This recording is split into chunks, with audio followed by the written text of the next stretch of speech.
Oke Fer, menurut lu MU tadi karena Coach Justin udah menyinggung MU nih nggak afdol kalau kita nggak membicarakan MU.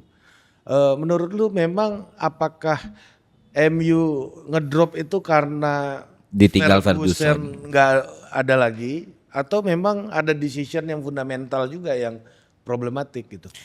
Pertama mungkin kalau kita berkaca melihat MU setelah 2013 ya kan. Setelah the prodigy one si Moyes gagal, itu kan semua proyeknya ya flop lah bisa kita bilang kayak gitu. Dan sebenarnya letak problem permasalahannya apa yang disampaikan Coach tadi mungkin salah satu faktornya ya, karena pemiliknya Amerika. Glazer kan masih sampai detik ini, dan Glazer ketika dia cuan ya sudah, dan tim penghasil keuntungan paling besar ya MU lah dengan fanbase terbesar, terkuat, dan bahkan ketika mereka di keadaan terburuk pun, kalau City di keadaan terburuknya masih juara, MU di keadaan terburuknya pun Masih selama ini masih untung. Sampai musim kemarin yang benar-benar baru kali ini kita dengar MU punya masalah finansial ini kan, peringkat 15 dan ternyata punya konsekuensi gitu kan. Nah, sekarang kita beda ini faktor non teknis atau teknis dulu. Non teknis salah satunya itulah. Karena di balik lagi Ferguson megang itu kan berbelas tahun atau puluh tahun ya, dari tahun 86 sampai tahun 2012. 86 seingat gua. Ya 20 tahunan. Lah hampir. Lebih lah. Iya, atau lebih atau kurang. Dengan segitu besarnya keleluasaan dan fleksibilitas, bahkan lebih dari direktur teknik kan sebenarnya. Ferguson adalah MU kan? Ferguson adalah MU itu sendiri, MU adalah Ferguson. Padahal kalau kita lihat di musim terakhirnya skuadnya itu nggak bisa dibilang skuad terburuknya Ferguson kan. Chicharito, ya pemain-pemain nggak semewah sebelum Anderson gitu-gitu. Owen juga ya terakhir itu ya. Enggak. Sebelumnya ya. Enggak, sebelum. yang terakhir itu ya Van Persie yang yang gendong, yang gendong. Nah, setelah Ferguson lepas kan berarti bisa dibilang 70% MU-nya lepas. Iya kan? Dari mulai filosofi bermainnya, dari mulai proses bisnis yang ditentukan, cara perekrutan segala macam, dan sampai sekarang belum ketemu metode yang tepat untuk ngolah ini jadi barang yang baik. Ya decisionnya semuanya salah gitu loh. Opportunity cost yang dihitung tuh, kita balikin Pogba dah. Lo tau kenapa? Kenapa? Karena MU nggak punya filosofi. Jadi berapa tahun yang lalu gue pernah mengatakan, dan itu gue dikritik sama fans MU. Sir Alex itu nggak punya legacy. Legacy yang dia turunkan ini cuma piala. There is no philosophy. Maka dari itu kalau lihat pelatih yang diambil setelah Sir Alex itu random semua, random karakternya. Sehingga nggak ada sebuah, kalau lu punya filosofi kayak Barcelona, lu punya garis merah, mungkin ada 1-2 kali yang salah, tapi arahnya udah benar. Ini nggak jelas MU arahnya kemana. Mungkin ketimbang filosofi, pedoman mutu kali Coach. Jadi yang itu Coach maksudkan aja, maksudkan filosofi aja. Itu kan jadi kayak gak ada protap nih. Protap untuk nentuin misalnya kayak contohnya udah tepat tuh Barcelona. Kita tuh tetap harus main position ball. Pelatih yang cocok mainin siapa itu yang kita pilih kan. Walaupun menurut orang dulu kenapa lu ngambil Enrique, dia kan gagal di Roma gitu kan. Lu tim sebesar Barcelona ngambil Enrique gitu. Timnya pelatih yang nggak bunyi juga di Roma gitu. Tapi karena punya protap ini, pedoman mutu ini, masuklah. Tapi kalau di MU kan ya benar, dari Mourinho lah, Van Gaal lah. Dua karakteristik yang sangat berbeda. Dan bahkan terakhir Amorim. Lu ambil Amorim. Lu kalau ambil pelatih, kan lu ngobrol dulu, bener nggak? Lu pasti lu sebagai owner atau manajemen atau director whatever lu Rim, lu mau main kayak apa? This guy main 1,5 tahun 3 back 3-4-3. Sekali main 4 back menang 1-0, besoknya dirubah lagi lawan Castle. Artinya gue pertanyakan, emang manajemen MU nggak tahu kalau dia akan main 3 back? Seperti apa? Padahal kualitas pemain MU jelas-jelas 4-2-3-1 seperti yang ditunjukkan sekarang sama Carrick. Dibawa Ten Hag. Tapi nggak dengan 3 back. Sampai rank 15, lo kebayang gak lo? MU rank 15 itu kan tampolan secara moral kan udah sangat menghina banget, iya kan? Tetap dipertahankan dan dipecat akhirnya setelah 1,5 tahun. Yang salah siapa? Manajemen. Dan manajemen itu errornya minta ampun dari setelah SHF. Kalau gue bilang sih sebenarnya karena nggak ada yang pegang nahkodanya aja, nggak ada yang pegang Iya. setirnya. Tahu kenapa? Karena ownernya Amerika, nggak peduli Ya juga. itu. Tapi waktu Vergi juga Amerika kan? Iya, tapi masih ada versi. Kan early ininya juga. Waktu akuisisinya 2006-an atau Iya. 2007 gitu. Tapi masih ada kaptennya gitu. Di Iya. MU ini kita bingung nyari sosoknya Iya, itu siapa. iya. Dan seharusnya yang bisa diisi sama manajer pelatih itu gagal semua. Sebenarnya yang mungkin mendekati oke waktu itu ya Ole sebenarnya ya. Kalau Iya. aku lihat yang Bukan kayaknya Mourinho. Mourinho secara output. Iya. Output ya. Ya secara output. Tapi kan Mourinho bukan pelatih yang bisa bikin protap tadi. Kan Mourinho kan pragmatis sekali kan. Yang penting secara output gue terukur bener nih. Iya. Akhirnya kan taktik Mourinho gampang. Dia itu kan pelatih yang benar-benar peduli CV. Ya. Jadi Setuju. yang dia lakukan di piala-piala Ciki dia mainin pemain utama kan. Iya. Ya benar. Ya, Dia trader dia kan. Oh Yang iya. penting CV-nya Iya, ya. yang penting yang penting bagus. dapat trofi kan? Iya, community betul. shield main kita full power gitu kan. Itulah kenapa dia di mana-mana dipecat. Iya, Karena makanya. memang nggak berkualitas. ada masanya Yang dia penting berkualitas Koci. Yang penting trofi Piala Ciki. Iya. Tapi- Kalau yang mendekati yang Koci mau, aku lihat itu di Ole waktu itu. Cuman ya ini pelatih kan hijau betul. Iya. Nah, yang jarang orang bahas itu sebenarnya yang mungkin bikin aku diserang ya, yang selalu aku bilang. Salah satu faktor besar kehancuran MU itu fansnya. Dulu ya. Terlalu Pertama Terlalu overcrowd. Kedua terlalu over ekspektasi. Ketiga nggak ngasih ruang sama sekali. Sekarang mungkin karena setelah segitu banyak yang gagal, mulai pada dewasa juga sekarang kan. Dulu ya gitu Jaduzai. Januzaj, Ya kan? Maceda masuk Januzaj. Oh nih gelandang terbaik dunia nih. Itu buktinya Ferry suka salah sebut soal nama kan. Maceda nih. Oh ini goal getter terbaik di dunia nih. Dikit aja pemain terbaik dunia langsung. Nah, wah ini kita Tsunami tsunami trofi nih. Nah kemarin baru menang lawan City. Gue lihat Liverpool juara IPL gak seheboh itu gitu kan. Kayak dan itu kan oke, kalau di Indonesia atau skupnya di luar Inggris itu mungkin hiburan lah buat kita kan. Tapi kalau di negara asalnya tekanan ke pemain sebesar apa? Iya, betul. Sekali pemain sehebat Pogba bisa hancur. Ya malah gue merasa yang layak jadi FC Hollywood tuh MU bukan Bayern Munchen. Bukan Bavarian ini Iya, ya. Bayern Munchen kan benar-benar terstruktur, benar-benar apa namanya dibangun dengan organisasi yang baik seperti halnya produk-produk Jerman lainnya lah ya, gitu ya.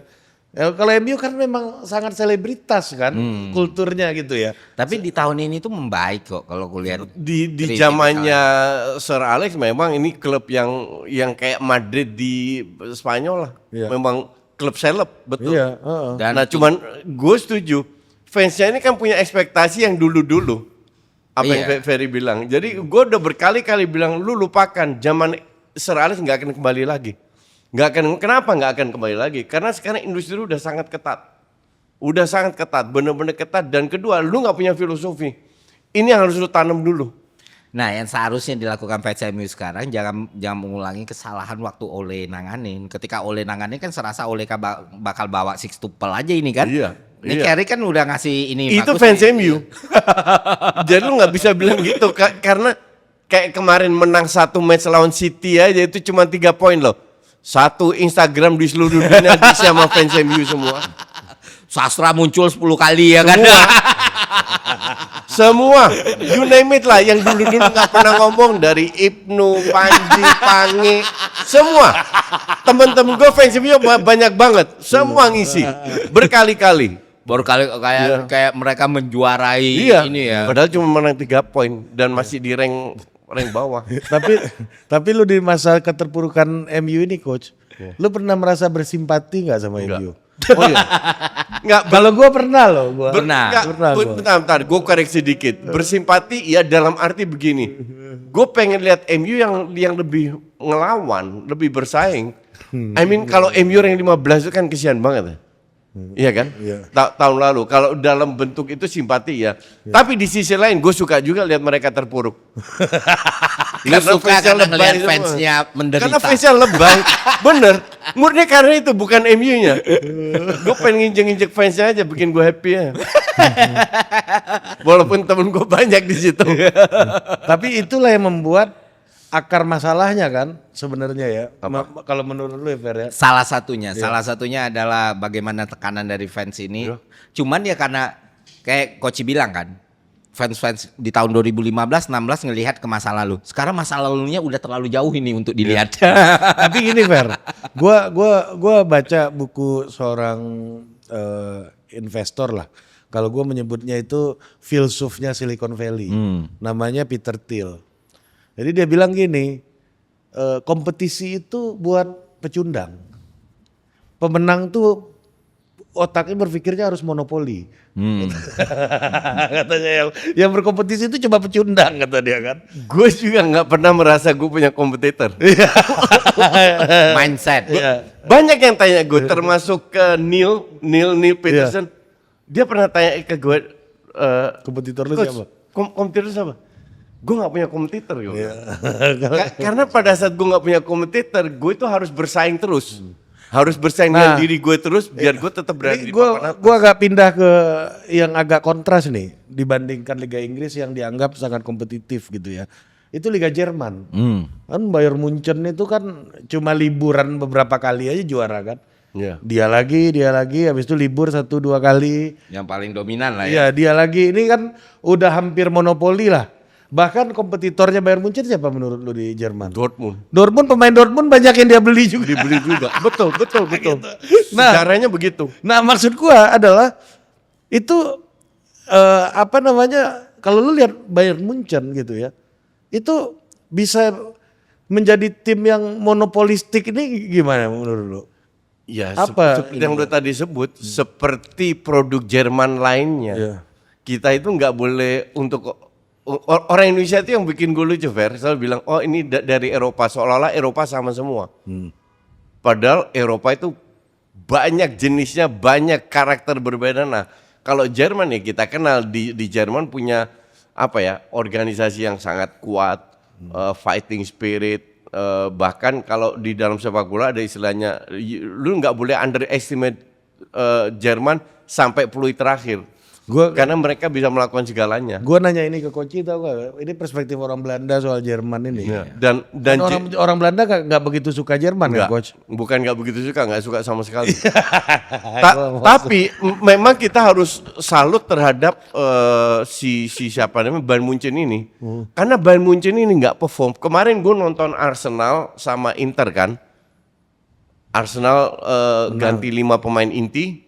Inter tetap dibantai. Gue bilang masalahnya dengan Inter adalah Inter kalau di Serie A membuat kesalahan nggak langsung distrap. Lawan Arsenal langsung dipunish. Kenapa? Karena tiap minggu mereka nggak ketemu tim yang canggih. Bayern Munchen kasusnya sama. Cuman Bayern Munchen tetap bisa perform di Champions League. Kalau Inter sekali-sekali masuk final kan. Kalau Munchen ini kan hampir tiap tahun minimal 4 besar lah. Sering kali lah masuk 4 besar. Ini gue jawabannya cuma satu menurut gue, yaitu kegigihan, kekuatan dari orang Jerman, organisasi Ya, lu gimana? Mentalitas. Ya juga mentalitas. Mentalitas ingin conquer ini kan. Dia punya itu. Dan lu lupa Perang Dunia itu yang mulai siapa? Jerman. Cuma kalah terus dia. Satu dua yang mulai Jerman loh. Tapi dikeroyok, kalah terus tapi dikeroyok. Ya kan? Padahal Jerman itu bangsa baru kan dari Rusia dulu kan. Dari Jermannya pun pecah-pecah kan sebenarnya. Nah, kalau gue ngeliat dominasi Bayern Munchen ini menarik dibandingkan dominasi tim-tim lain di liga lain. Karena kan ada fase segala macam. Munchen tuh dari tadi gue mikir tarik akarnya dari mana ya? 80-an udah dia. Iya udah dia. 70-an udah dia gitu. Itu yang gue maksud, mereka organisasinya luar biasa dan sih. Gak jago kandang gitu. Iya, dan itu bisa dipertahankan. Dan yang yang berganti-gantian itu kan kompetitornya dari Hamburg dulu kan, terus Dortmund baru tahun 90-an, Dortmund jatuh, Werder Bremen, Wolfsburg, Stuttgart, Kaiserslautern sempat, ada Leipzig, Leverkusen sempat kan. Tapi tetap aja the king is the king kan. King is the king, betul. Ini emang prestasi yang luar biasa bahwa lu bisa puluhan tahun. Gue masih inget dulu kan jagoannya itu Paul Breitner, Karl-Heinz Rummenigge. Sampai sekarang itu perform terus loh ini tim. Justru yang gue menarik itu ini yang mau kita compare sama MU gitu loh maksud gue. MU kan hegemon juga di Liga Inggris dulu kan. Tapi nggak selama itu. Iya nggak selama itu. Enggak lah. Cuma dulu zamannya Sir Alex, ini gue pertanyakan. Pada saat Liverpool 30 tahun nggak dapat trofi, oke? Iya. Setelah itu dapat 1 trofi. Selisihnya berapa trofi sama MU? Cuman 1. Sementara di bawah Sir Alex 12 mereka dapat trofi. Iya itu. Artinya sebelum-sebelumnya Liverpool yang menguasai. Nah. Iya kan? Iya. Jadi nggak sedahsyat itu juga. Iya maksud gua kan ada hegemonnya lah kan. Oh iya. Liverpool. Iya. Ada MU. masa-masanya. Iya. Kalau ini kan semua masa. Iya betul. Artinya kita kan harus lihat nih pakai mikroskop nih ada apa ini barang ini gitu kan. Jadi kalau kita berkaca pada kasus Bayern Munchen ini, ya kan kita melihat ini bisa ditulis buku nih. How to be a hegemon 101. Gitu. Iya kan? Iya kan maksud lebih gua, powerful dari Genghis Khan gitu ya. Iya, lu dia liburan aja bos, maksud gua kayak Sabtu Minggu aja nggak juara itu gitu loh. Iya. Iya kan Leverkusen sekali. Habis itu dia lagi Dortmund. Dia lagi gantilah RB Leipzig kan. Dia lagi. Pernah lah sekali itu Hoffenheim. Ini kan ganggu-ganggu kan. Iya. Tapi Ganggu doang. Nah, beda sama Barcelona Real Madrid. Figo pindah ke Madrid sampai hari ini juga masih diomongin bahkan jadi dokumenter Netflix. Nggak ada yang ngomongin apa Lewandowski pindah dari Dortmund ke Munchen itu atau Götze yang pindah dari Dortmund ke Munchen gitu kan, nggak seheboh itu gitu. Dan kalau kita lihat Liga Prancis misalnya dulu pernah ada Lyon, tapi di Eropa nggak begitu menakutkan. Iya. Munchen hegemon di dalam, di Eropa juga menakutkan. Baga ya.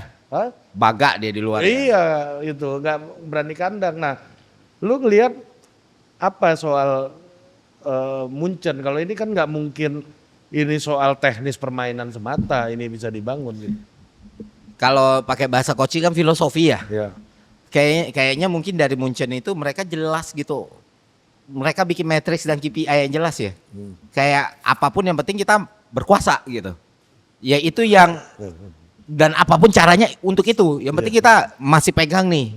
Tongkatnya kayak gimana dan ketika Munchen yang kita lihat perbedaan Munchen dengan tim lain ketika mereka terpuruk adalah Munchen salah satu tim dengan recovery tercepat kan. Ketika mereka pelatihnya doesn't work nih. Dan Munchen ini dipegang sama mantan pemain banyak. Yang jadi CEO. Iya, dan mereka udah tahu seberapa penting menang di Munchen kan. Iya. Karena dari zaman Evanberg gitu kan kita kan melihat Munchen yang sama terus-terusan. Munchen yang sama yang selalu setiap tim Munchen dalam keadaan apapun lu ketemu champion di Munchen ya nggak bisa ini lawan lemah gitu kan. Zaman Elbar kayak gitu-gitu ya tetap aja sampai Roy Mackay segala macam. Gue pernah interview Lothar Matthäus fair. Gue tanya Lothar di Jerman itu kan ada berapa klub yang didukung perusahaan. Contoh Wolfsburg didukung Volkswagen, Bayer Leverkusen didukung Bayern. Pabrik obat Bayer. Dia bilang kan itu duitnya banyak. Dia bilang memang dulu itu di backup full. Tapi kembali lagi dia bilang sekarang perusahaan-perusahaan itu nggak kasih ke klubnya duit. Jadi mereka benar-benar harus kelola. Seperti juga PSV dipunyanya Philips kan. PSV itu kan singkatan dari Philips Sport Vereniging. Nah sekarang bahkan tahun depan atau apa udah nggak pakai Philips lagi. Dalam arti mereka harus ngurusin diri sendiri dan ini juga terjadi. Tapi kembali lagi Munchen ini kan setahu gue nggak ada perusahaan yang benar-benar memiliki Munchen. yang benar-benar dari rakyat lah dibangun dengan organisasi yang luar biasa dengan SOP yang luar biasa sehingga mereka bisa merajai tidak hanya Bundesliga tapi juga Eropa bertahun-tahun. Dan nggak cuma 1 tahun, nggak cuma 1 dekade. Iya, kan? betul. Ini yang gagal MU lakukan atau Liverpool lakukan di eranya masing-masing kan. Iya. Ada kekuasaan yang harus berakhir gitu. Ya kan? Tapi Munchen Ada raja yang harus dipenggal ya kan. Galaktin ini kan. Coba kalau Munchen ini kan enggak. Ya. Selalu lu kalau orang Belanda itu ya apa sebagai introspeksi diri, apa kelebihan Jerman di dalam top of mind orang Belanda menurut lu? Ada seorang jurnalis atau apa bilang kalau Jerman atau mantan pemain bilang kalau Belanda punya mental kayak Jerman, Belanda udah 5 kali juara dunia. Mereka 3 kali masuk final loh. Karena mereka nggak punya mental itu. Mental juara, mental fighting spirit. Pertanyaan kedua kan kok bisa negara seberang nempel budayanya praktis sama, rasnya nggak jauh beda, kenapa bisa? Ya itulah yang membuat berbeda ya culture-nya. Belanda itu Belanda itu kan lebih sosialis ya. Lu nggak akan mati kelaparan, bahkan lu nggak kerja pun gue kasih makan sama pemerintah, bahkan lu bisa beli liburan gitu loh. Jerman kan nggak ada, itu benar-benar fighting spiritnya luar biasa dan Mental menguasai. Iya, mental menguasai dan mental selalu menang, SOP-nya itu selalu menang. Dan itu setahu gue itu nggak ada negara di Eropa yang memiliki mental kayak Jerman. Lu bayangin aja ya, aparel terbesar di dunia itu Jerman punya 2 loh. Puma sama Adidas loh, punya 2 loh mereka. Dan makin jauh ninggalin Nike kan. Iya. Mobil mereka kuasai, cuman Dua- makanan dua- Jerman aja kurang. 2 brand mobil termewah gitu ya, yang untuk daily basisnya Iya, orang, iya. ya dua-duanya Jerman semua. Ya, Mercy BMW. Iya. Iya kan? Mini Cooper pun kan punya BMW sebenarnya. Iya kan? Artinya kan memang ada, menurut Ari ini kan kalau kita lihat mereka punya cara mengelola organisasi yang efisien kan. Iya, balik lagi. Visinya tuh jelas bang. Kalau Jerman tuh bener-bener manifesto dari kalau lu harus tarung, lu harus nomor 1 gitu. Kalau yang lain tuh kan kayaknya kita bisa deh segini aja, proses belajar, proses nggak ada itu di Jerman. Iya. Dalam konteks sosial, olahraga atau segala macam, kita bakal ngeliat orang yang akan bisa fight sampai berdarah-darah, cuman untuk menang. Seakan-akan itu tuh lahir dari darahnya mereka gitu. Apapun industrinya ya, BMW sama Mercy ini bisa akhirnya top terus saingan kan bukannya tanpa kompetitor. Italia dari segi produk Lamborghini, Ferrari segala macam. Ujung-ujungnya nggak bisa conquer market ini nih. Tapi BMW, Mercy dengan produknya sendiri mereka bisa tuh masuk di supercar, hypercar segala macam. Bahkan kekuatan baru US datang pun ya ujung-ujungnya mereka bisa nih Ford versus Ferrari kan tahu kan ceritanya atau apa. Bisa bikin Ferrari tertekan, tapi BMW, Mercy di league-nya mereka sendiri jadinya kan. Nah, itu di segala aspek apapun dari Jerman. Dan teknologi itu Jerman paling gila loh. Maksud gua ini bangsa yang memang karena basis militernya kuat sehingga pengembangan teknologi itu kan sangat serius kan. Makanya Koci bilang tadi soal perang, Fer. Lu kalau mau perang efisien, lu harus punya teknologi yang tinggi kan. Nah, makanya dulu itu kita sempat gandrung menggunakan istilah industri 4.0. Itu pertama kalinya Jerman. Untuk pabrik mobilnya. Lu tahu merek Siemens kan? Ya. Siemens di Jerman itu bikin dari A sampai Z loh. Semua mereka bikin. Kalau kita kan Siemens ya mungkin kalau di sana kan mulainya dari kereta dulu, terus mereka sempat bikin handphone, bikin apa. Di Jerman semua dibikin, semua dari Siemens. Yang asal usulnya dari zamannya perang itu. Tapi kan sebenarnya justru itu yang melahirkan paradoks yang menarik ya. Kekuatan terbesar Jerman itu adalah kelemahan terbesarnya juga jadi. Obsesi mereka kepada kesempurnaan pada akhirnya yang membuat mereka jadi bangsa yang paling sering kalah. Iya. Secara perang Dia karena ngejar menang. iya, menang dengan mutlak kan. Iya. Nah, yang mereka kejar kan menang dengan indah, menang dengan dominasi kan. Iya, betul. Akhirnya satu Panzer yang didesain segitu majunya ngadepin 10 F-16. kelar juga kan.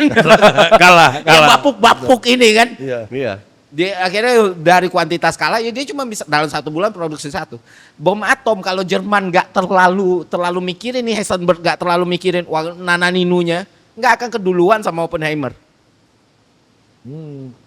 Karena beauty pokoknya secara metode gue tuh ini nih jalannya the best we can do, this is. Oppenheimer yang mulainya lebih lambat, nggak perlu harus kayak gitu, sederhana kayak gitu, nggak perlu harus kayak gini, senyawa ini cukup kok gitu. Jeder menang perang. Kalau Jerman enggak kan? Enggak. Iya, masalahnya Jerman tuh obsesinya tuh bukan cuma menang, dominasi. Hegemon. Betul. Dan akhirnya hegemon itu punya kausalitas dalam kecepatan kan.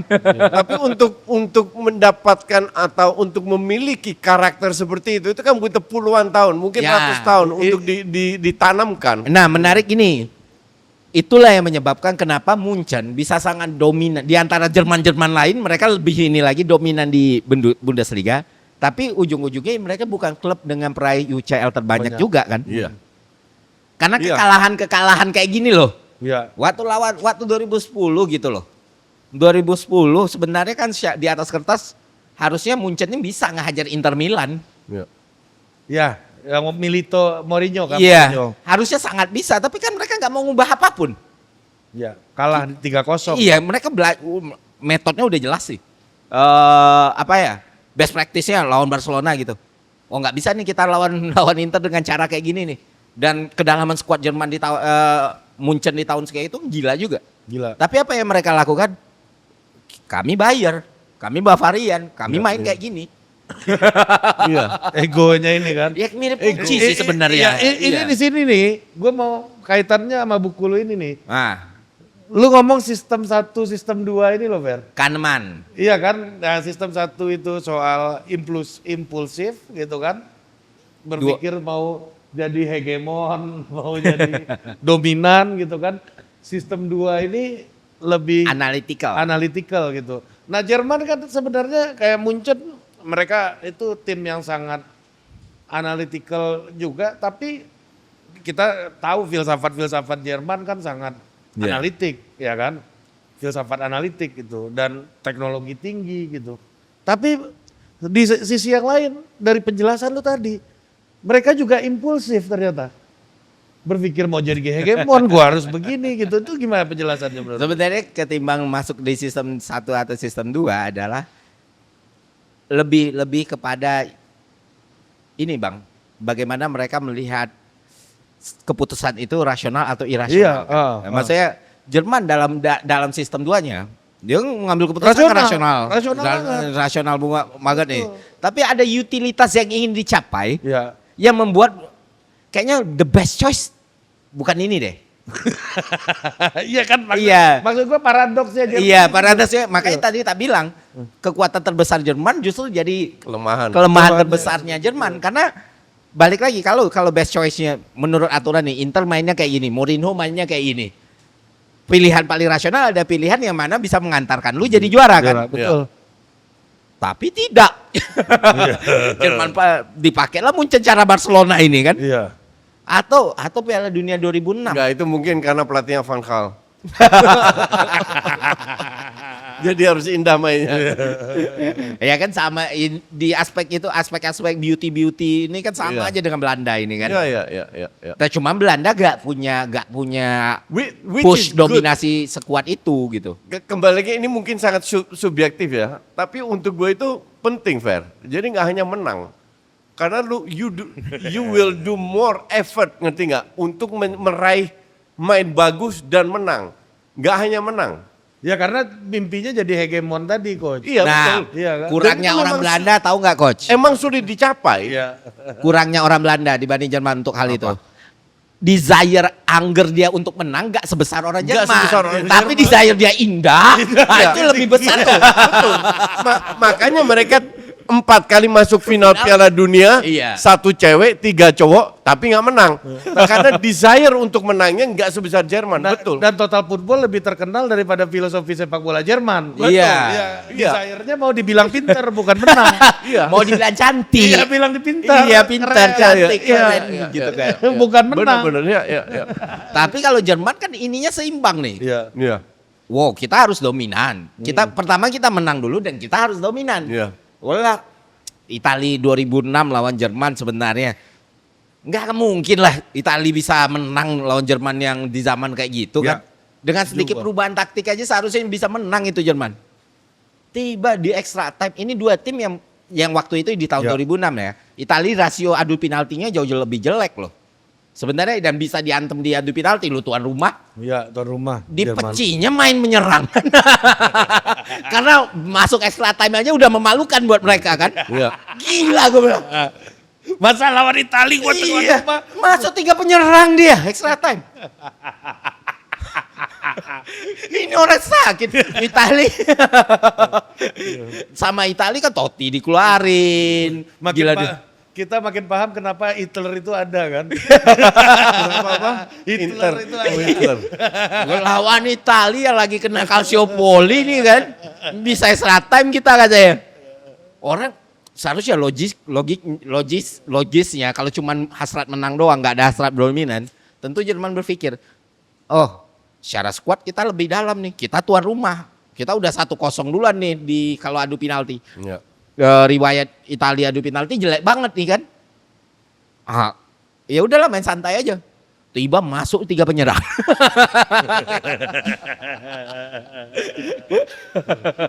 Merasa gitu kok sebagai kultur Belanda ini. Iya loh. Ya iya. Kalau Belanda kan nggak akan melakukan itu kan coach. Enggak. Atau juga akan melakukan enggak kan? Enggak. Karena di Euro 2000 Belanda nggak menghalalkan segalanya untuk menang. Ya keinginan untuk menang itu nggak sebesar itu karena masih banyak hal yang penting di lain cuma menang. Itulah kadang gue berbenturan dengan fans trofi. Dia kayak di kita lah. Lu kalau runner up dibilang jelek, padahal Indonesia lolos ke Piala Dunia aja nggak pernah. Lu nggak menghargai runner up, ngerti nggak lo? Itu gue ngobrol sama Koci kan. Koci, Belanda itu menurut gue negara SJW gitu. Nggak penting tuh yang apa lu ngomong isu utamanya bukan pertumbuhan ekonomi, bukan gitu-gitu Fer.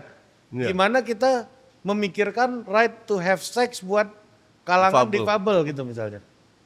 Itu Nggak, Belanda udah pikir, itu kata dia, itu Belanda banget tuh kata dia. Karena sistem yang lain itu udah berjalan. Jadi itulah kenapa salah satu gue malasnya sama Belanda. Hal yang nggak penting itu dipentingkan. Karena yang lain itu yang penting-penting udah berjalan dengan bukan sempurna, dengan lancar lah. Lancar aja udah cukup kan. Iya, lahirlah hal kayak begini. lu tahu lagi satu contoh hipotesis dan hal tentang Jerman ini yang kita bulat ini. Brazil Iya, dihantam kan. nggak perlu dia sampai 7-1 itu sebenarnya. Lu tarik lah pemain lu buat Iya. besok bos. Tapi kan alasannya yang ngegolin kan nggak ikut briefing. Apa? Nggak fair salah. Itu namanya respect. Oh, ya coach. Coach, Waktu gue ini mau membantah lu juga tapi Iya. duluan Fer. Nah gini, kalau respect, iya benar itu respect menurut pandangan kita kan emang bertarung. Lu harus beri segala kalau lu respect lawan lu. Iya, dan Jerman melakukannya dengan desire dominasi ini kan coach. Iya. Nah, contohnya nih waktu Euro 2012, Casillas, Italia Spanyol, Iya. Casillas ngomong Respect the rival. respect di Italia, Rival. end the game, respect the Italia gitu kan. Jerman, ini bentuk respect kami. Iya. gitu. Iya. Respect itu multi tafsir coach. Oh iya betul. Dan gue lebih setuju dengan cara Jerman. Ini gue kasih tahu ya. Ya tapi kan nggak semua kayak gitu, Koci. Gue kasih tahu. Lu tahu skor terbesar di dunia futsal internasional antara negara tahu berapa? Berapa? 70. Jerman itu punya. Bukan, Brasil. Oh, Brasil. Brasil lawan Andorra, San negara Marino. kecil lah. Oke? Guam tempat lu mau ngelatih ini dulu. Itu 20 gue menang. 20. Kedua itu 50. Itu Portugal lawan Makau kalau nggak salah. Pokoknya segede itu. Alasannya apa? Mereka respect lawannya. Iya. Jadi mereka harus lakukan segalanya, Iya. nggak boleh meremehkan. Gue setuju ada tafsir itu, Coach. Iya. Tapi ada tafsir lain ada juga. tafsir respect yang lain Coach, kayak Casillas bilang berhentiin pertandingan Iya, respect atau di rival. atau respect tuan rumah dengan tidak mempermalukan mereka. Jerman kan menurut kami itu tidak respect. Iya. Respect kami adalah 7-1 di kandang lu sendiri ya kan. Diantem sama dia. Kan dipertanyakan sama banyak media. Lu masih inget KKS baru tahun lalu match ketiga, match pertama gue menang 6-1 6-1. Match kedua gue menang 7-2. Pada saat match kedua skor 5, itu asisten gue bilang, coach santai dulu karena pemiliknya nonton. Bilang enggak, kita harus respect. Kita hajar lagi, kita kasih 2 gol lagi. Sampai kita menang 7-2. Nah, itu kan Belanda betul itu kan. Ya. Nah, lu tahu nggak ada pelatih di Liga Junior Spanyol Ya. dipecat gara-gara timnya menang 14-0. Lu nggak menghormati lawan lu, kata ownernya. Ya. Ini mental pelajaran yang buruk buat pemain usia dini yang akhirnya tidak membangun semangat sportivitas. Jadi tafsirnya beda kok. Iya, Dan beda kita nggak lagi. bisa ngedinai itu Iya. tafsir salah kan. Iya. Setiap bangsa punya cara lain Iya, iya. melihat. Spanyol dan Italia melihat Iya, keadaan iya, kayak iya, gitu tuh iya. bentuk kita menghormati tim itu ya janganlah diinjak orang yang udah mati. Nah, iya. kayak gitu. Di Indonesia pun lebih cenderung Ya, kayak gitu. Kalau dalam agama gua Islam, Coach, ya, ini gua agak spiritual gitu. Itu tuh ada perintah, lu nggak boleh membunuh orang yang nggak pegang senjata. Kalau Ya, dalam beda perang. lah kalau begitu. Dalam perang gitu. dalam Beda perang. lah. Ya, Ya, cara hampir sama. menghormatinya kayak gitu. Cara menghormati sama kayak gini coach. Yang lebih relevan dengan itu kan mentalitas Jepang. Jepang tuh hampir sama kayak Jerman sama ini nih. Iya. Bentuk gua respect adalah gua bertarung 100%. Iya. Ya, kalau kita harus bunuh-bunuh dia, gua harus bunuh. Ya, juga. Kalau perlu gue bunuh diri. Iya, itu. Iya, Iya. kan, bahkan bunuh Iya. diri sendiri gitu kan. Dan akhirnya kan skor 7-1 itu menunjukkan makin membuktikan bahwa kemenangan dan dominasi kemenangan itu adalah hal yang memperkuat Munchen sekarang. Lu ingat nggak Sapporo tragedi Apa tuh? lawan Arab Saudi Jerman, Bos? Oh iya iya. Iya kan, gue lewat Sapporo itu waktu gue di Hokkaido. Di top of mind gue Jerman hantam Arab Saudi itu, Bos. Yang 8-0. 8-0. Miroslav Klose 4 gol. Tandukan semua. Kan kiper Arab Saudi ya. Sampai ada Iya, tahu gue. sampai ada jokesnya dulu. Bolanya terbuat dari kulit babi. Kenapa? Pas bolanya disundul sama Klose, kiper Arab haram. Sama kenapa Muller dibenci sama orang-orang klub Spanyol kan, sama orang-orang Catalonia. Karena waktu bantai Barcelona 8-2 ketawa-tawa dia masukin bola itu di baju terus Iya. dibikin. Sebenarnya kan nggak perlu sampai segitu parah kan? Kalau menurut orang Spanyol. Iya. Kalau menurut orang Jerman Jerman. sama Belanda enggak. Sampai habis. Mati lu katanya. Ya, memang ini masalah budaya. Beda. Jadi nggak ada parameter. Dan budaya itu kan lahir dari watak seperti itu. dari watak. Iya, betul. Itu yang menyebabkan. Gue sih suka mental kayak begitu. Spanyol enggak. Berarti lu waktu dibantai 13-0 itu lu merasa dihormati itu coach? Ya, Ini orang kan nggak Gue- ke-capture nih. fair. Orang kan bilang Koci jadi minder padahal enggak. Ya. Biarin. Gue kalau mau Gue yang stres, man. fair. Ini gue kasih tahu. Kalau gue mau skor tipis, kalau gue ngincer skor, gue suruh main parkir bis aja susah amat. Nggak gue lakukan. Main, nyerang aja, full. Ya diobok-obok lah. 36 pemain di lawan berapa pemain kita? 15 pemain. Udah itu level timnas mereka. Kita masih level SSB. I don't care.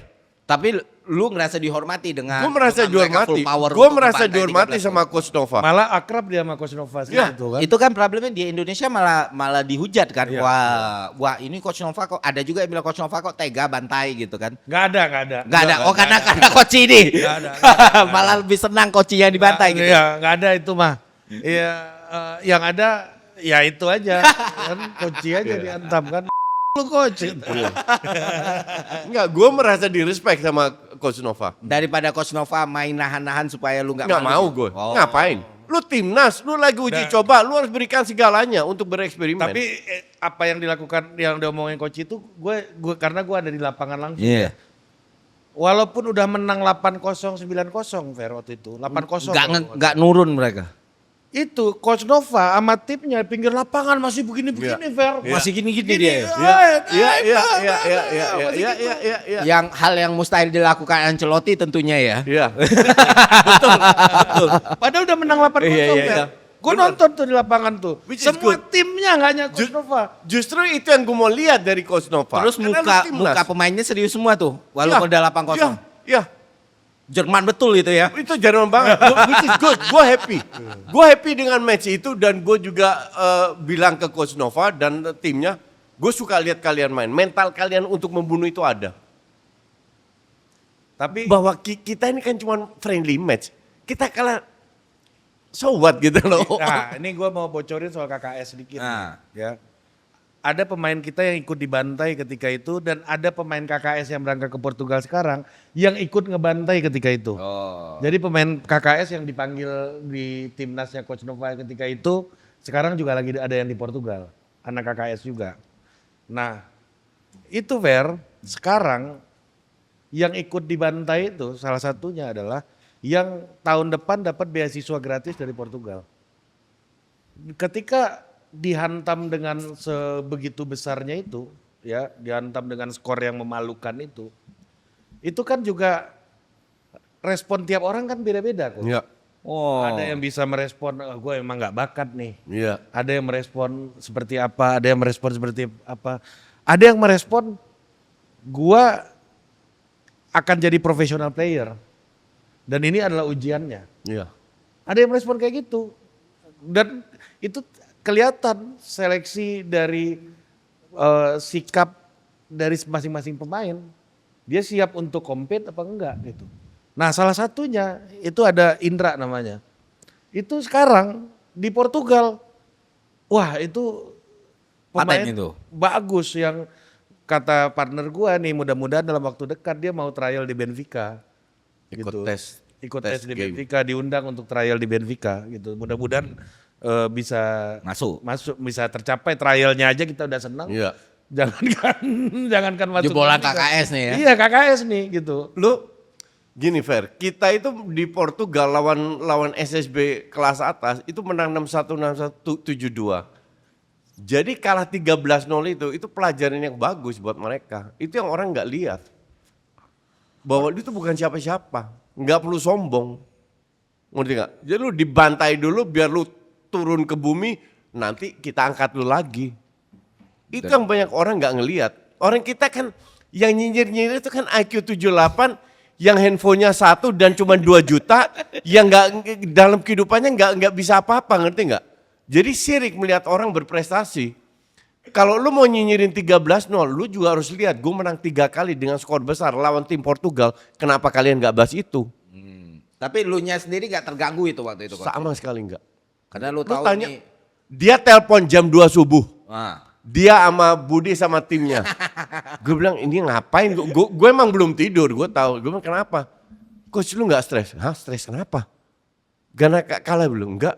Mereka ternyata stres. Gue santai aja. Tanya nih, bener nggak? Kenapa lu stres di situ, Bang? Kan kita LPJ ke donatur kita. Bukan kawan ini. Ya kan? Udah faktor non teknis Iya, ya. bukan ini mau taruh di mana, Bos? Itu kan bukan tugas gue gituan. Kan gue punya planning sendiri untuk ngatur gituan. Tahunya donatur santai-santai aja kan. Mengerti lah. Pak Bambang Pacul paham bahwa dalam proses sepak bola itu semua hal bisa terjadi gitu. Kita nggak latihan loh. Kita 1 bulan lebih nggak latihan, mendadak datang suruh lawan timnas. Itu gue kasih background dikit. Jadi ini idenya Koci. Ini idenya Koci nih, ya kan? Ri, bisa nggak? Ini kan 2 orang udah dipanggil, si Mufid sama Aga untuk ikut TC timnas. Pemain KKS nih Fer, yang ikut ke Portugal sama Koci juga, pemainnya Koci. 2 orang dipanggil. Nah, kata Koci, bisa nggak yang lain juga ikut seleksi? Nggak lolos nggak apa-apa. Yang penting ikut. Yang penting ikut dan itu nambah experience mereka. Niat bagus nih Fer. Iya. Gua datangin lah Bang Zaki, manajer timnas, kan abang-abang kita kan. Bang, gini bang, kata gua kan. Ikut seleksi. Ikut seleksi bisa nggak? Ini bukan orang titipan nih. Lo kalau jelek boleh lo coret. Iya. Ya kan? Yang penting gua sih ini anak-anak karena gua udah invest ke mereka untuk latihan di Portugal gitu kan. Kalau dapat experience ini malah lebih bagus. Iya, pengen tahu aja levelnya seperti apa. Iya kan, karena di Portugal kemarin lancar lah kata gue kan. Gini aja Ri, kita sparring aja. Karena gue nggak tahu lapangan ya. Gue okein dong. Excited itu ya. Iya. Kita nggak menganggap ini terlalu serius karena kita nggak ada persiapan sama sekali. Karena kita lepas ke kampung masing-masing, mendadak datang suruh main, nggak ada latihan sama sekali, kan gila. Karena tujuannya memang akhirnya Fer, ini hal yang di sini gue mau cerita juga ya.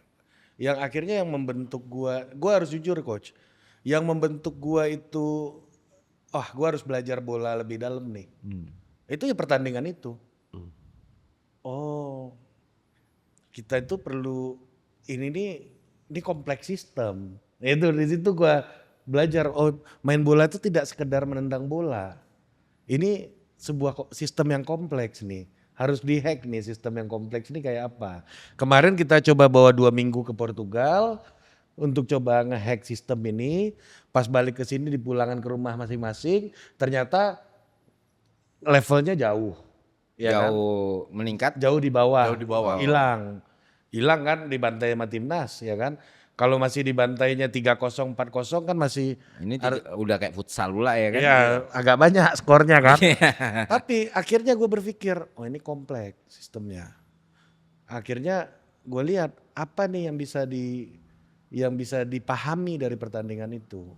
Ya, kalau Coach Nova bilang soal fisikal, memang fisikal anak-anak kita ini juga nggak termaintain karena pulang kita nggak tahu dia makan apa segala macam gitu ya. Terus yang kedua ada aspek lain sebenarnya taktikal. Nah akhirnya gue pelajari juga taktikal itu apa, fisikal itu apa. Nah disitulah gue ngeliat, oh ditambah lagi Pak Pacul bilang kirim aja mereka sekolah ke Eropa buat belajar. Wah makin banyak lagi opportunity untuk memahami itu. Memahami kompleks sistem ini. Ini yang kemudian menambah pemahaman gue dari hari ke hari. Misalnya contoh. Menurut lu, Fer, apa bedanya ngangkat barbelnya Ferry Irwandi sama ngangkat barbelnya atlet sepak bola? Dengan berat yang sama ya? Ya cara main barbelnya gimana? Bedanya menurut lu? Barbel yang aku Ya, lu main barbel kayak Ferry Irwandi main barbel kayak apa? Atlet sepak bola tuh seharusnya main barbel kayak apa? Coba. Atlet sepak bola bermain bola barbel sesuai dan output dan outcome yang mau mereka capai. Nah oke, sip. Satu. Ya kalau saya sesuai dengan yang mau saya capai. Yang mau Ferry capai apa? Kurus misalnya. Bentuk tubuh sempurna, yang kan? Ini. Kalau mereka kan powernya lebih besar. Fungsional. Atau fungsional yang lebih oke. Fungsional ya kan? Iya. Nah jadi di Eropa itu gue baru tahu. Ternyata atlet sepak bola barbelnya gak perlu berat Fer. Karena tujuannya. Ya fungsional tadi kan. Fungsional bukan bentuk otot. Cukup barbel yang ringan tapi repetisinya banyak. Oh gini. Oh ini yang membedakan atlet sepak bola sama bodybuilder. Jadi pemain bola itu gak harus jadi bodybuilder ternyata. Gue lihat contoh kasus Dembele, kakinya cuma segede ini. Cuma Ballon d'Or bos. Pemain terbaik dunia, artinya apa? Optimalisasi fisikalnya sesuai dengan kebutuhan. Kebutuhan. Gue tanya sama lu, pemain bola perlu latihan jogging apa enggak? Jogging. Perlu jogging atau enggak? Kayaknya masih perlu deh. Buat apa? Lu pernah gak lihat pemain bola jogging di lapangan?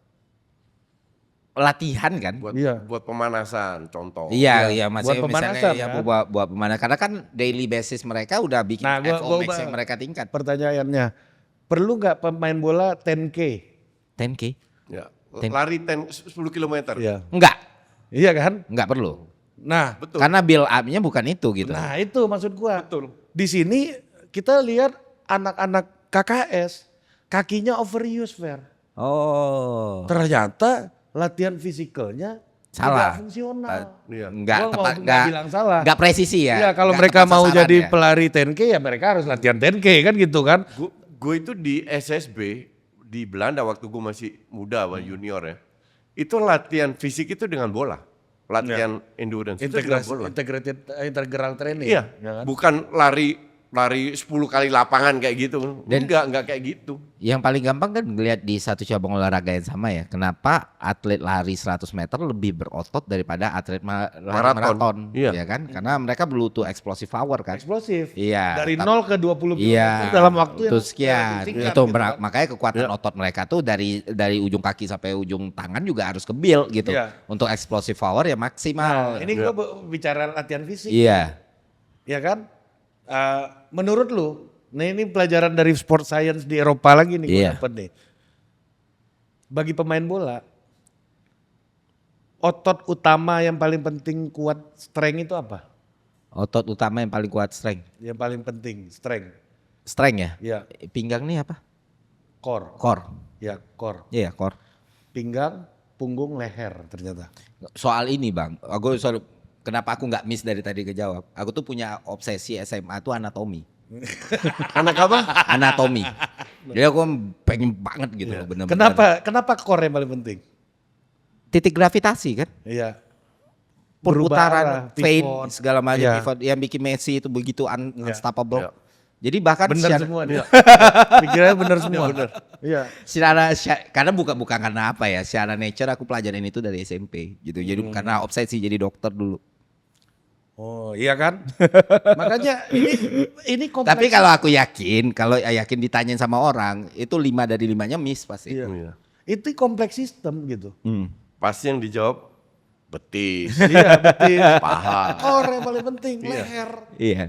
Jadi kebanyakan pemain bola atlet sepak bola muda di Indonesia otot lehernya itu nggak fungsional.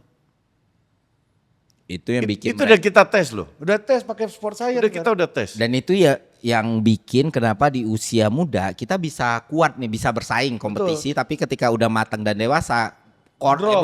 ini apa ya, modalnya aja udah kalah gitu Udah kan. kalah karena akhirnya apa? Banyak otot-otot yang udah overuse dan nggak bisa berkembang lagi. Di Karena develop dengan cara yang salah. ada cara salah waktu muda. Hmm. Kan gue ketemu ya pemain-pemain muda under 17-nya Sporting itu ya. Beda Fer. Mereka nggak gede, nggak keker. Ya coach ya. Tapi kuat. Cuma fungsional, kelihatan tubuhnya fungsional Build-nya gitu. tuh bener. Itu Bener. nggak gampang dorong dia atau apa. Nah, Iya. pertanyaan gua adalah kalian kan ngedevelop ini udah sejak kekalahan itu kan udah banyak banget something new yang kalian dapat nih. Iya. Dan tentu trajektorinya juga udah mengarah ke arah yang lebih baik. Ya. Kenapa nggak dites lagi? Apa? Kenapa nggak dites lagi? Tes apa? Lawan timnas lagi. Ya kan udah bubar mereka. Udah bubar. Iya. Ya kan Kan yang berangkat cuma 8. Kan pemainnya nggak mati bang. Iya kan pemain gue cuma 8 Enggak. orang Fer. Kan mereka kalau nggak dibawa gue latihan sebulan gue lepas aja amburadul. Tapi gini. Oh KKS-nya yang bubar. Ya, Kenapa iya. bubar? Ya kan cuma yang Kan dapat cuma 8 yang beasiswa. ke Eropa. Oh. Yang sisanya kan kita lepas, Nah bubar. ini filosofinya KKS. Dia fokusnya ke individual development. Iya, Tim betul. development. Betul. Jadi Tapi apa nggak penasaran gitu ngelihat development itu Nggak, baru Enggak, kenapa harus penasaran? Iya, bagi gua ujiannya adalah seberapa banyak dari 8 orang ini jadi pro Bisa player. lolos, betul. oke. Penasaran kita di situ. Iya. Mau divisi 1, divisi 2, divisi 3, target kita adalah ada yang lolos menjadi profesional di Nah, Portugal. ini- Kalau itu berhasil, misi kita berhasil. Nah, jadi kemarin itu salah satu pemain dari Kanada namanya Zek itu dapat kontrak dari Leiria tim U19 Liga 2 Portugal. Ya. Karena dia baru ulang tahun ke-18. Karena kontrak di sana kan baru boleh umur 18 tahun untuk Uni Eropa. Ya. 16 buat Uni Eropa. Ya. Nah, Leiria itu minta 2 orang, Fer. Satu ini orang Kanada ini, satu lagi si Indra, coach. Anak KKS. Cuma Indra belum 18. belum bisa sign. Belum profesional. sign. Nah, sehingga apa? Pihak dari akademi yang jadi partner gue ini ngasih beasiswa 1 tahun untuk extend. Karena ini anak potensial untuk kontrak gitu. Nah, makanya dalam 1 tahun ini dia growth atau enggak? Itu pertanyaannya. Nah, bagi orang Portugal, orang Eropa ya, dia nilai pemain gini. Lu kalau nilai pemain gimana? Anak-anak lah pemain. Waduh, kalau ini Menurut lu? kalau gue ya, Ya. gue pribadi ya, pemain yang mau gue kembangin atau enggak gitu. Ya. Kognitif levelnya sih. Nah, gimana cara melihatnya? kayak gimana pengaruh dia sama permainan sih, kayak di lapangan. Di lapangan kayak gimana distribusi. Decision making. Iya, distribusi yang dia lakuin. Visi lah. Iya. Misalnya dia gelandang nih. Iya. Dia gelandang seberapa banyak passing dia yang berhasil gitu. Iya. Seberapa banyak ya pokoknya intinya yang berkaitan dengan Konsep ya. konsep. Soalnya kan Pemahaman. fisik pasti mereka di usia muda Dia gue masih growth bisa sendiri. benerin nih. Betul. Iya. Tapi kalau otaknya salah nih susah Konsep gitu. strategik ya. Iya. Kalau bagi mereka strategik itu yang paling sulit diubah memang. Sekali itu nggak di develop dengan benar, dia akan berkembang dengan cara yang salah. Cuma yang paling penting buat orang Portugal, lu tahu nggak dia bilang apa gua? Yang paling penting buat kami adalah mereka bagus nggak dari minggu ke minggu. Oh, development di justru. Iya, Ya. jadi logikanya gitu, Fer. Oke. You getting better day by day nggak? Iya kan? Ada si ini katanya, pemain gua satu. Minggu ini bagus. Minggu depan turun. Abis itu bagus lagi. Abis itu turun lagi. Nggak masuk standar mereka. Walaupun bagusnya bagus banget. Cuma ada yang naiknya 1%, 1%, 1%, 1%. Develop tapi. Ini yang buat dia yang ideal. Ada satu orang yang buat Koci itu, nanti ya Koci masuk bisa ngobrol tuh. Koci bisa menggambarkan gimana anak ini main. Itu dianggap nggak terlalu talented, pas-pasan lah bakatnya. Ya. Si Wisnu coach, ya kan? Buat Koci, buat gua pun juga setuju sama Koci. Anak ini bakatnya So-so. lah, Pas-pasan. average gitu. Nggak sebagus yang lain Ya. gitu. Dan dia pun dimasukkan ke dalam 8 itu tadinya, itu karena untuk menambahkan suasana kompetisi aja. Iya kan? Menambahkan Bukan pilihan lah. Bukan pilihan. Tapi gara-gara Pak Pacul bilang ya udah 8 orang aja berangkatin. Akhirnya dia masuk. Ya kan? Akhirnya dia masuk. Lu tahu nggak? Orang Portugal ini seneng banget sama dia. Karena apa? Setiap minggu nambah 1%, nambah sedikit. Karena nambah attitude-nya juga menyenangkan. Iya.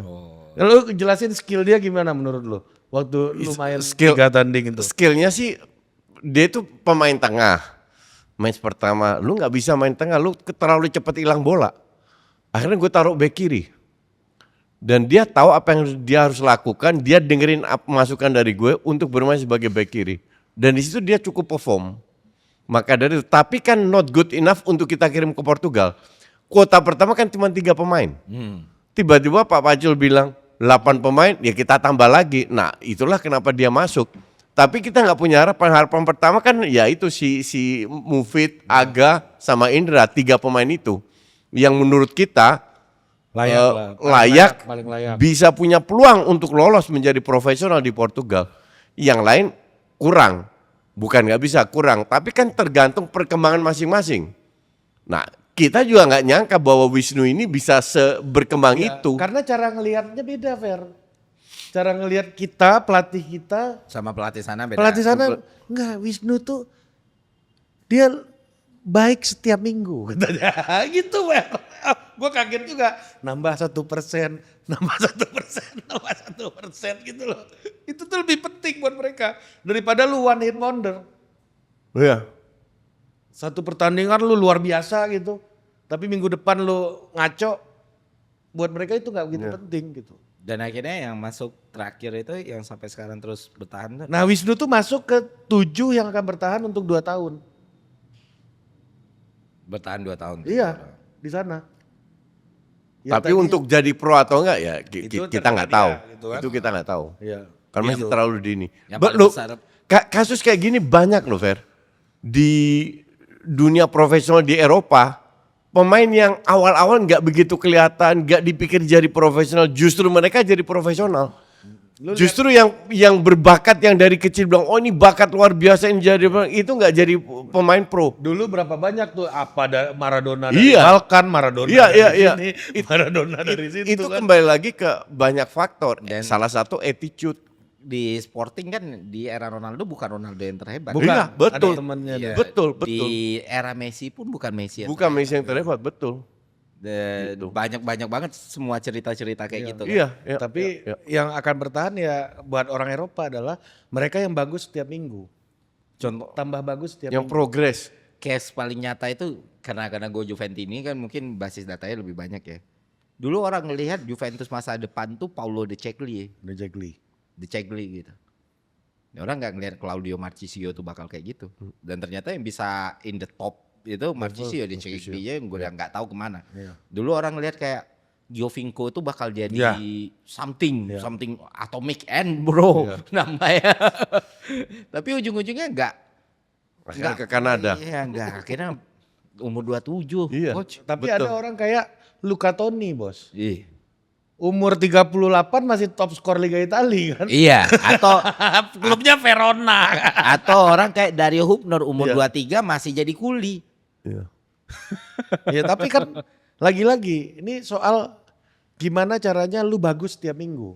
Kalau lu udah mental lu bagus setiap minggu ya, makin bagus. Tiba-tiba lu ada scouting lihat, lu kan pasti lebih bagus daripada minggu lalu. Ada scouting datang lu lebih bagus lagi daripada minggu lalunya. Dan mereka scouting itu pasti tanya ke pelatihnya, kira-kira pemain mana yang bagus? Walaupun kadang bisa berubah, kadang yang ditunjuk itu belum tentu. Tapi kalau sana yang ditunjuk sesuai itu akan dipantau terus. Ini penghormatan terhadap growth. Ya, proses. Intinya proses. Kenapa Belanda dengan 17 juta penonton penduduk bisa 3 kali 4 kali masuk final Piala Dunia cowok dan cewek? Ya karena proses, karena sistem, karena organisasi. Jadi sistem dan organisasi itu harus membuat sepak bola kita itu harus baik setiap minggu. Iya. Kalau satu orang ya, kalau klub harus membuat satu pemain akan baik setiap minggu, ya kan? Satu pemain 1% tiap minggu. Indonesia juga harus gitu sebagai sebuah organisasi sepak bola besar. Bukan hanya menang kalah atau trofi. Ini yang sulit disampaikan kepada IQ 78 ini. Menang kalah angkat trofi itu kan output ya coach. Itu hasil kan. Itu hasil, betul. Hasil itu kan harus melalui Proses. Nah, orang kan nggak tahu bagaimana proses yang terjadi. Betul. Dan bahkan di Indonesia pun proses pun tidak terjadi. Betul. Makanya kembali lagi ke 13-0 gue dinyinyirin. Gue mah kasihan sama orang-orang kayak begitu. Yang nggak tahu apa-apa, ngerti nggak? Karena kan masalah-masalah di Indonesia itu udah kritikal banget. Dalam sepak bola di Indonesia itu kita bahkan udah capek untuk ngomong kan. Gimana negara dengan salah satu dari 10 negara dengan minat sepak bola terbesar itu nggak punya sama sekali mekanisme dan sistem pengembangan usia dini. Betul. Gila dengan jumlah penduduk yang hampir 300 juta. Betul. Ini India nggak kuat sepak bola karena minatnya nggak sebesar Budayanya ini. nggak sebesar itu. Coba kalau Sama kayak Cina juga. iya. Iya. Tapi kan Indonesia, nah, contoh paling belak-belakan aja yang secara iklim sama, secara demografi sama, secara jumlah penduduk gak beda jauh. Brazil. Gue kemarin ke Busan kan, kata si Koci, biar dia ngerasain ke Jepang KW ini katanya kan. Gue ke Busan, ya. Gue nanya, ini klub bolanya apa sini? Oh nemu lah gue. Di mana beli ininya? Merch-nya segala macam. Susah bos katanya, kata kawan gue. Susah bro katanya. Orang sini nggak suka bola, sukanya baseball katanya kan. Lu kalau Lotte Giant Busan itu banyak tuh di situ. Itu minatnya kompetitif lah, bola sama baseball tuh. Oh, Korea tuh tinggi juga ya baseballnya. Gede banget. Sebesar Jepang. Iya, gede. Tapi kalau Jepang kan sepak bolanya juga gede. Iya, Gitu. iya, kalau di sana enggak.